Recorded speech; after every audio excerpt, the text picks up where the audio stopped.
Pour autant, si vous avez trouvé l'occasion du siècle sur eBay ou Yahoo, les solutions existent.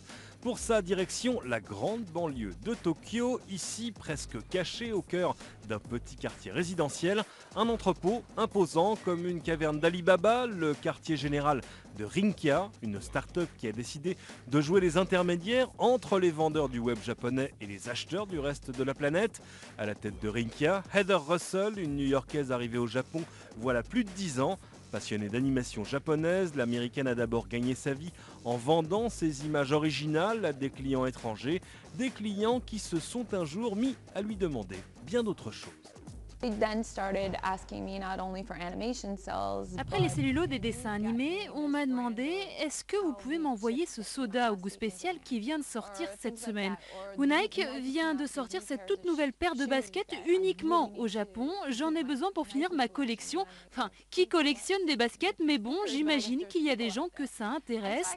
Et là, je me suis dit qu'il y avait un marché, une demande de ces objets spécifiquement japonais. C'est comme ça que j'ai lancé Rinkia. Le principe est simple, commandez ce que vous voulez sur un site d'enchères japonais et demandez à Rinkia de prendre le relais pour gérer le paiement de votre achat. L'entreprise réceptionnera alors votre colis avant de vous le réexpédier en groupant au besoin plusieurs commandes en un seul colis. Visiter Rinkia, c'est un peu comme entrer dans un concentré de pop culture japonaise. Tout ce qui se trouve sur ces rayonnages est en attente de départ vers un nouveau propriétaire quelque part dans le monde. Des instruments de musique aux poupées, des pièces automobiles aux montres anciennes, la liste est longue, très longue. Des livres, de vieux disques vinyles, des CD, des guitares, des kimonos, des articles de mode qu'on trouve dans le quartier branché de Harajuku, du maquillage, des bijoux de très grandes marques comme Chanel ou Louis Vuitton qui ont sorti des éditions spéciales uniquement pour le Japon. Et en plus, les objets d'occasion sont particulièrement bien conservés. Ils sont comme neufs ici et totalement authentiques. Plus étonnant, au milieu d'articles à quelques dizaines ou centaines d'euros, de véritables antiquités japonaises, figurines ou poteries de très grande valeur, des choses que l'on hésiterait à commander sur l'internet, sauf au Japon, forcément. Les systèmes de transport de marchandises sont particulièrement performants au Japon, à tel point qu'on peut envoyer une poupée vieille de 100 ans dans un petit sac en papier et elle arrivera en parfait état. C'est vraiment impressionnant, mais vous ne pouvez pas envoyer cette même poupée à l'étranger, particulièrement dans certains pays où les transporteurs jouent au baseball avec les colis.